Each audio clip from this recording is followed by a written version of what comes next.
Merci pour la fidélité à Koeba Kebozo continuer comme ça la confiance na quel boule mag. Awa Esika. Boyeba kabongo actualité zali kolekana République démocratique du Congo, pourquoi pas na ville province ya Kinshasa. Tika top sabino ke mbutumbu tozalaki lelo akosakanate na niveau ya Assemblée nationale. Lelo loi sur la congolité oyo etali bongo ozala na congolais pardon ya papa na mama pour que postuler comme président de la République. Exclure déjà bato mosusu lelo ba déposer au niveau ya Assemblée nationale. Nawal Tiani akumelaki toujours loi na ena ba député baza favorable na loi wana netika bozaki na biso bola na commentaire ya Gilles Tumba.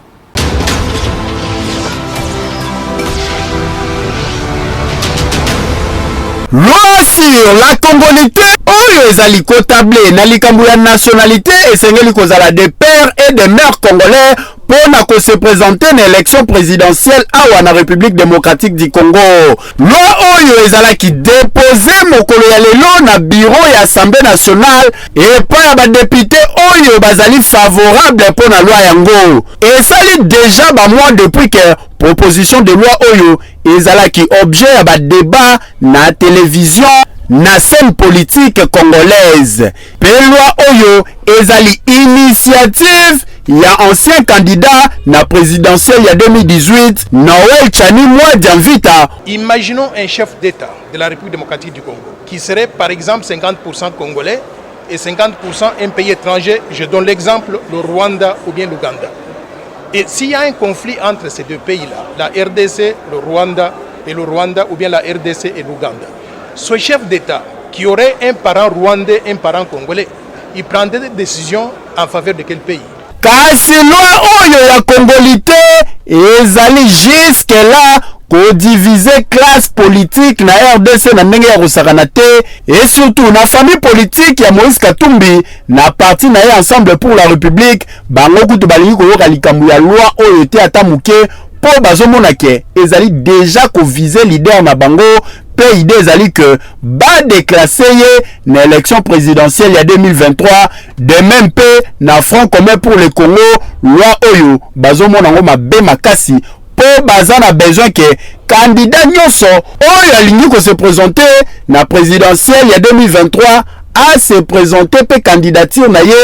ezala reçu de même peu na Front commun pour le Congo bango pe bazali ko mona loi oyo eza mabe makasi po ezali déjà ko viser certaines personnes bazala déclassé na élection présidentielle de 2023. Awa dossier etikali epai ya ba députés nationaux oyo bako examiner loi oyo au cours ya session extraordinaire oyo kozala convoqué pour na ko voter yango pe koyeba soki ekoleka to ekoleka te. Dossier eza à suivre. Ekeyo loi oyo ezali déjà loi moko controverse pour na bato mosusu bazali komona ngona ya bien te. Est-ce que ezali pour na ko écarter ba candidat mosusu te? Population Kinshasa ba pesi réaction na bango na micro ya quel boule mag.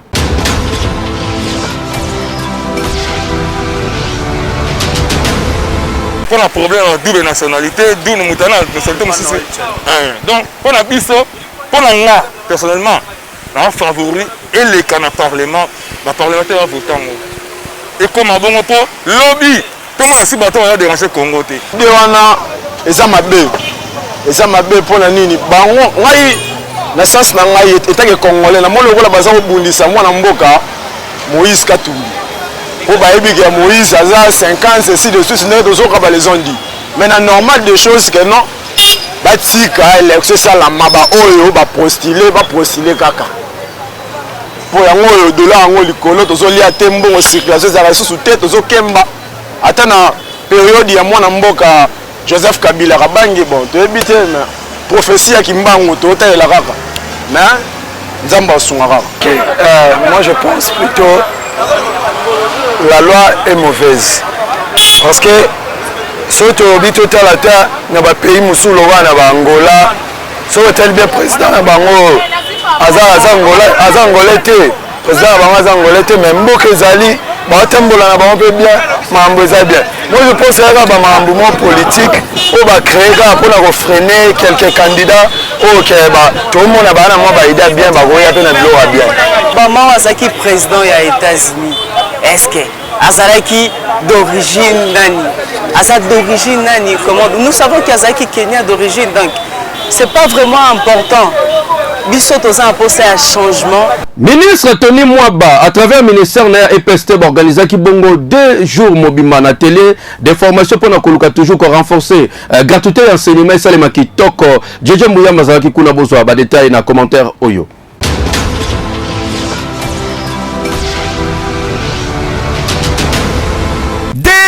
Mobimba pour na kosolola sur gratuité et enseignement de base à la République démocratique du Congo.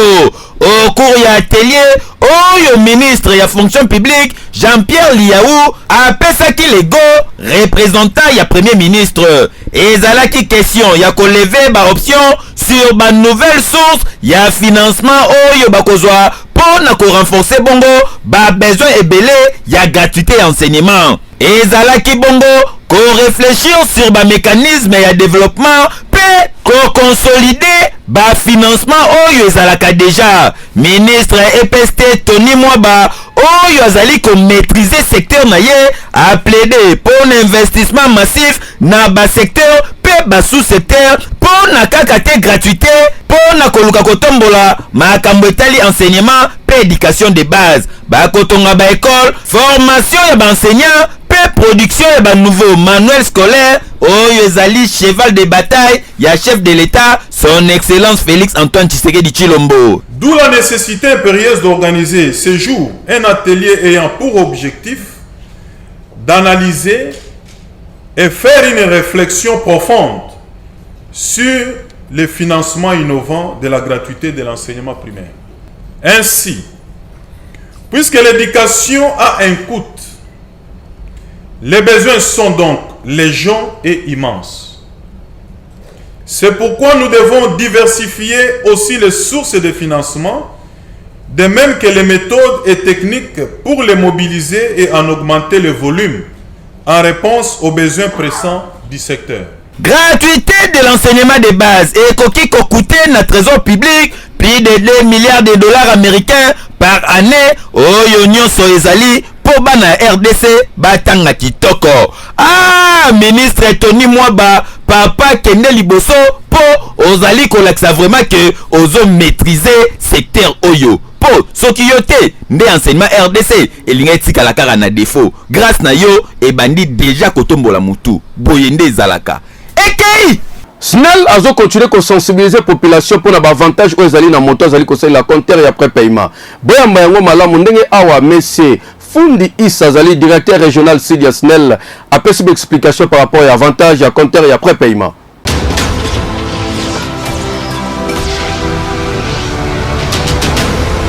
Mutuo a eu compteur après paiement à cause de la responsable vis-à-vis à consommation. C'est-à-dire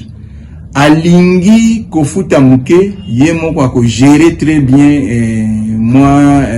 capacité na yo achaki déjà ezaniti téléphone soko yebi ki ozaka kana $1 ya communication bon o communiquer te na mutu pendant 10 heures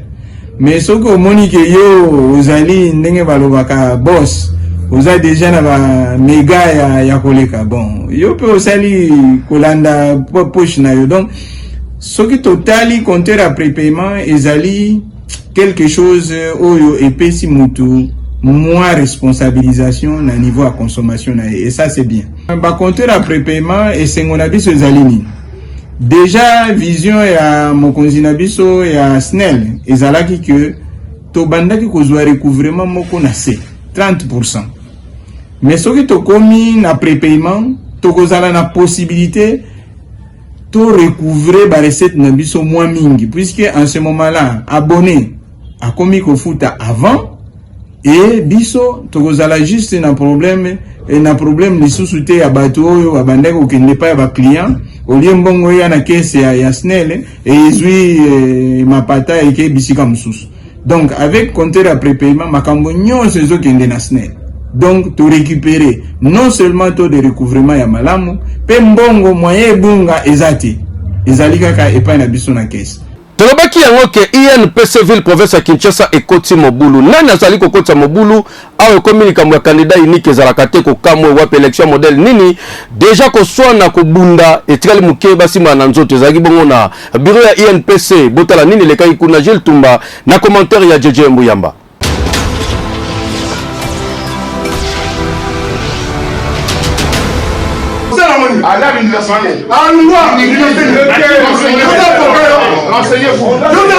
chambula nyonso bozali komona ezali kosalema moto aluki yango yeyo ezali bongo commission oyo ezwaki en charge traitement ya bacandidature na makambo etali élection ya INPC Kinshasa. Lokola na liste ezalaki na 3 candidature ya liboso Joseph Kazadi, ya mibale Onazis Mutombo pe Jean-Marie Kasamba azalaki na 3e position. Kasi commission lobike ba critère ebomi de candidat nde ba candidat wana baye babandi koswana awa ndenge bozali koyoka kolakisa na misapi kaka boye yoke loko yo.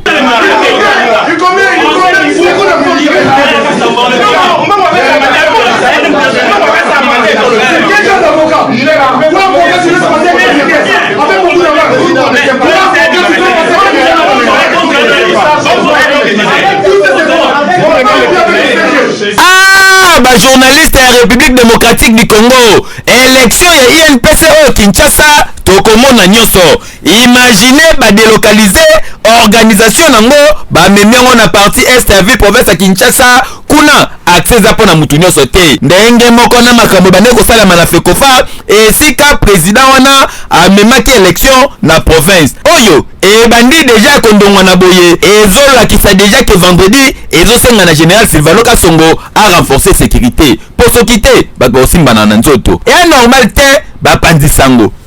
tande baoswana tande baolakisa misapi. C'est la honte de la presse. C'est pas normal. EKI na 500 francs beta winner eza possible. Tirage salami lelo nani a gagné. Eza yo tonde kona yo.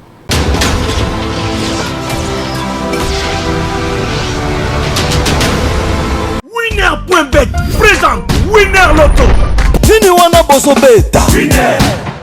Bonsoir à tous, vous avez joué ce soir les Win 4 et Win 4 double. Voici pour vous 11 millions de francs congolais pour les Win 4, mais aussi 34 500 000 francs congolais pour le Win 4 double. Mais vous devez choisir que 4 bons numéros sur votre ticket. Vous l'avez fait, alors bonne chance pour la suite. Mesdames et messieurs, ce tirage se déroule sous les vigilants des huissiers de justice, des officiels Winner Loto, mais aussi d'un public témoin. Tout de suite, nous accueillons ensemble avec vous le tout premier numéro qui va devoir sortir de la sphère. Le 12 est déjà là. Alors, de quel autre numéro sera-t-il suivi, mesdames et messieurs, prenez patience. Ça va sortir d'un moment à l'autre. Peut-être un numéro de bonheur. Regardez le 21, donc notre deuxième numéro. Et pour notre troisième numéro en avance, regardez, le 10 est donc notre troisième numéro. Il ne reste plus qu'un seul numéro qui fera le 4e numéro de cette très belle soirée. Regardez, le 36 est déjà là. Eh bien, je récapitule. Si votre ticket, il fallait nécessairement trouver les 12, les 21, les 10, mais aussi les 36. Avez-vous trouvé cela depuis la maison? Si oui, moi je vous dis félicitations. Sinon, je vous retrouve très prochainement. Avec plaisir. Au revoir. Nikoleleki motard moko tambolaka bongo na cortège ya mokonzi mboka salaki accident. Lelo Général Silvano Kasongo sali bongo rapport ya accident ngondenge lekaki bolanda.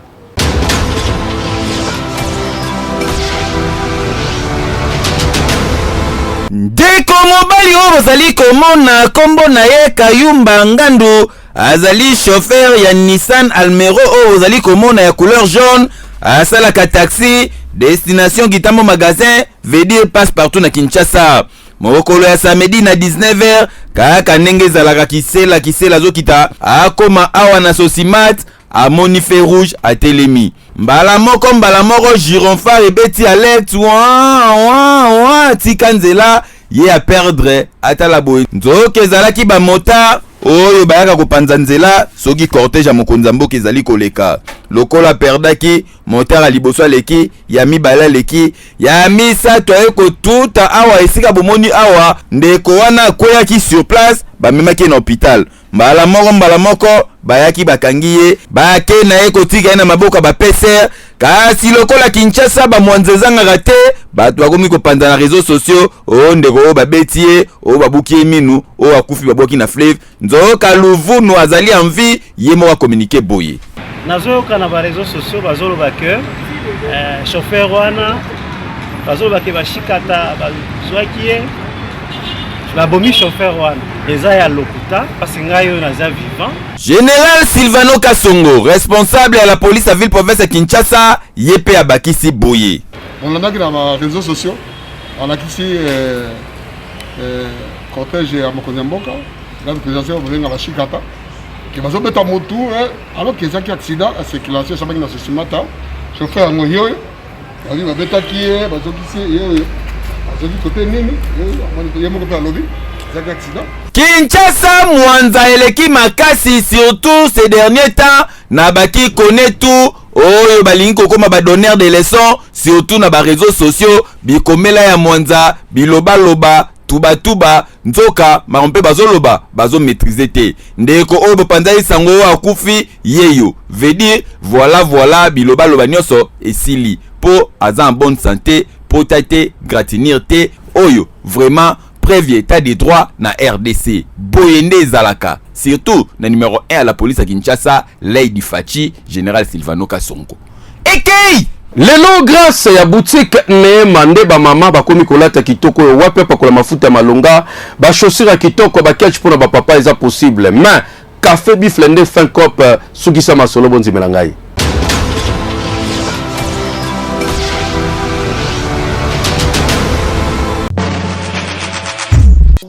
papa mama soki babombelaki yo tika na yebisa yo ke eye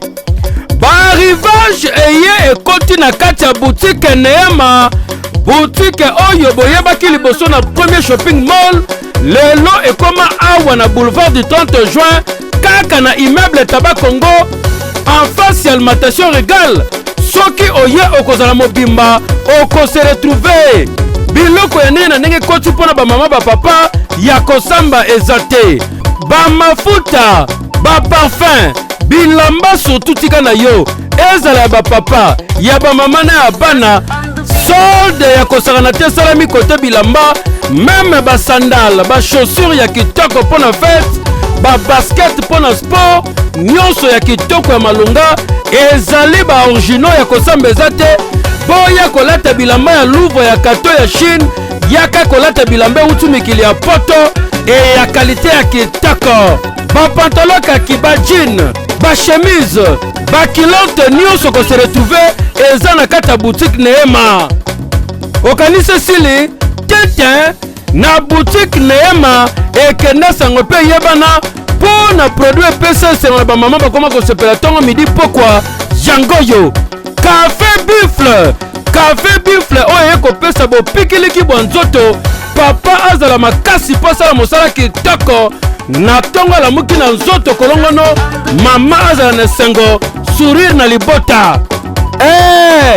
boutique Neema yo nde koko nzambe mokonzi ya kolatisa bana Kinshasa balata kitoko bapakola mafuta malonga ya kosamba eza te ekeyo na village Mimbodi kuna na tongo soki balamuki baliaka bongo fufu na mpuku ezali lokola petit déjeuner na bango za condition bazali ko vivre na côté kuna quel boule mag bo souffrir to la sabino ba réalité oyo ezali Congo profonde ezali bonzi melangai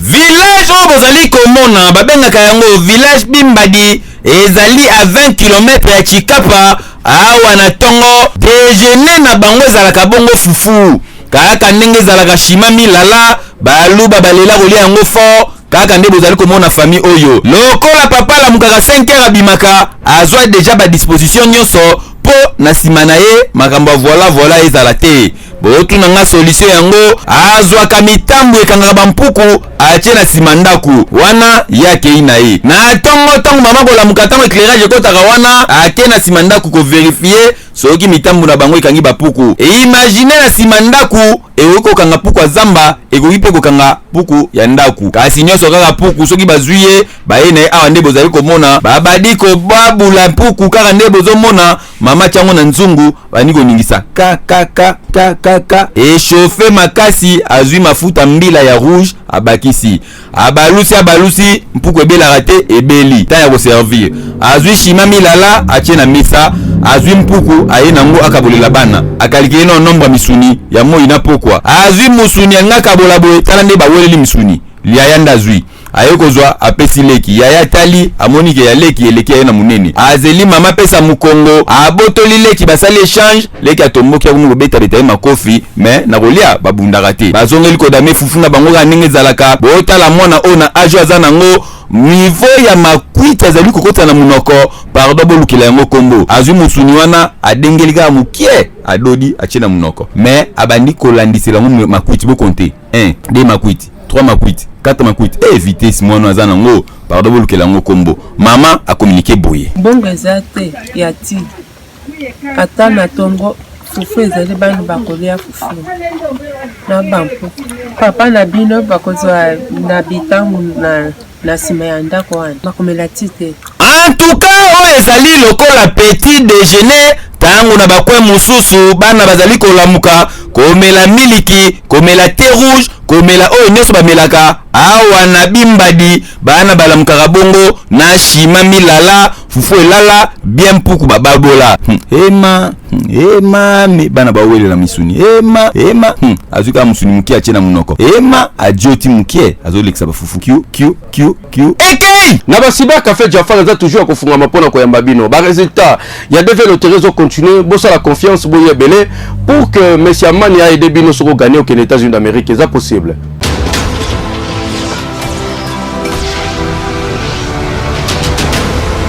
RDC Mobimba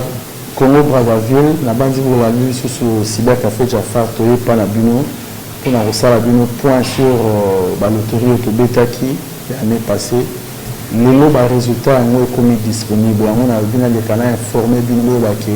ba résultat komi disponible pour na vérifier ba résultat au senga na yo to betaki devena yo na cyber café Jafar. Il faut que les canaux papier ou pesakio participants au pesaki accusé de réception.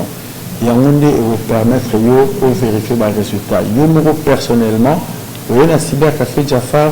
vous avez un papier Oyo, vous permettre de vérifier les résultats. Vous profitez de l'occasion où les résultats sont parce que tu vas fier bateau qui devient un cyber café Jafar, qui n'a pas passeport. Parce que biso to landa ki ndenge département des États-Unis et ça qui condition à passeport yango moni cyber café Jafar to informa ki to ndimaki na biso mpiaka moto azala mbonga passeport te moye pa beta devila te ndenge basenge ole ki to kosa lokola bato mosusu bazali kokosa bino ata ozala passeport te yaka kobeta devila omona la même personne le même cyber azobenga lisusu bato basa la passeport na bandi boyebi cyber ou memara batou avec prise en charge à solo et la cyber café Jafar tout ça tout temps à gagner pour ça il est makambo nyonso et puis kaka ndenge yo moko beta ki debe so ozala ki yo moko pour sunga yo sala yo moko et non ezala ba couplage ndenge ba cyber mususu basala ra cyber Jafar asala ra couplage te obeti deve yo moko comme tous a besoin on a beaucoup de chances à revoir visa na yo au ça la dossier na yo moko to en charge yo moko yango to senga na bino mutu tout a gagné DV na ye na RDC na Congo Brazzaville ya komona cyber café Jafar na route mavuma toza bongo na village Pamutandu na Congo central ndenge nini population ba vivra pour na transport kolongola biloko marchandise na bango nyonso na vélo to na moto Eric Makanzo a constaté pour na biso.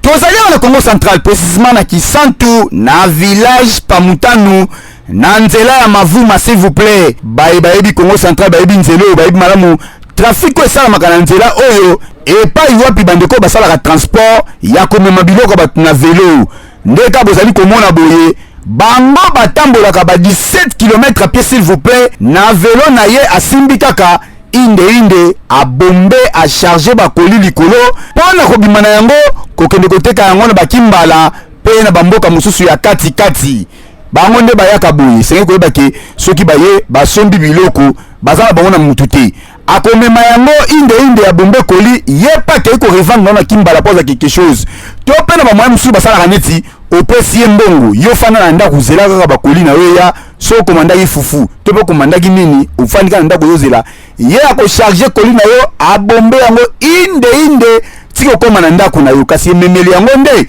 soko lo tondite kumeka na yote tala awa feza la makole kenda ekuba po 17 km ya munenga na yote so maiko calculango o kata na nzela yo communication ezaka lokola mayele moto bimisa place wana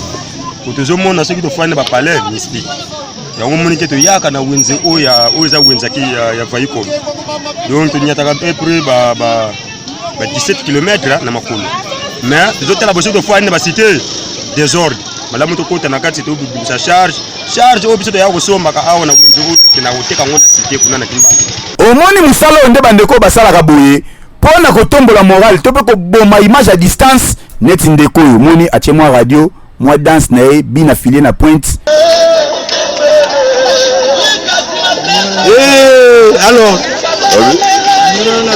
po moi espeko ta potanga ko décoller akutala sous simate vers butu to moi bango awa kuluna bosa na batambola ka boye inde tina destination ekeyo oui alors Général Zéro enfin azwami tozabona kimbanseke grand colonel monene basimbie na la police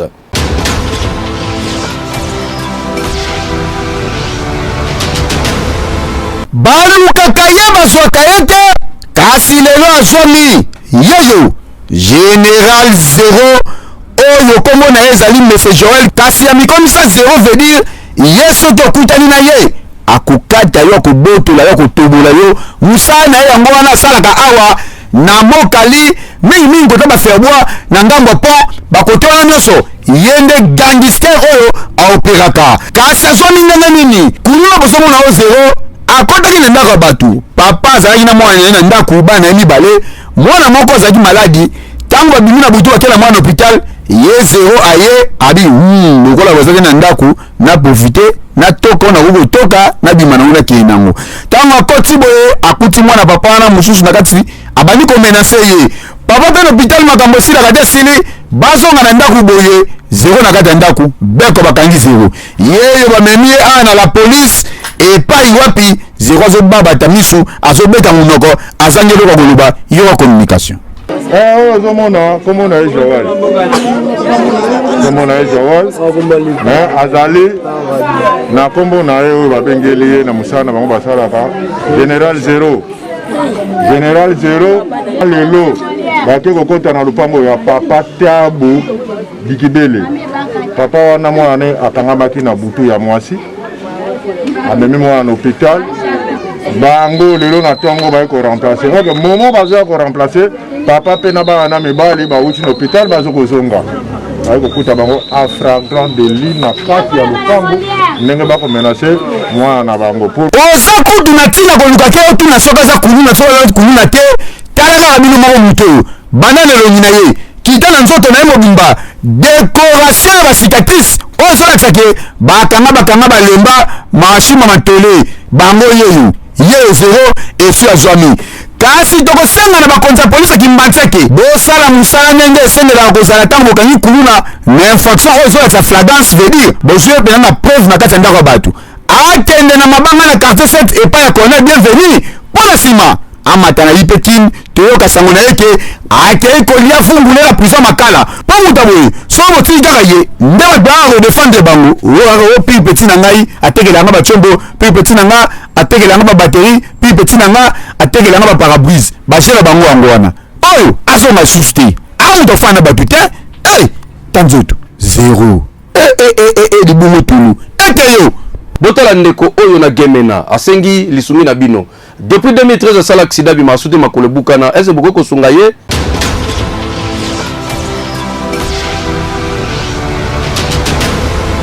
ozali na sud ubangi précisément na gemena epai wapi bomoni mwana mobali oyo alali boye na kati ya ndako kasi ekopesa pasi pe mawa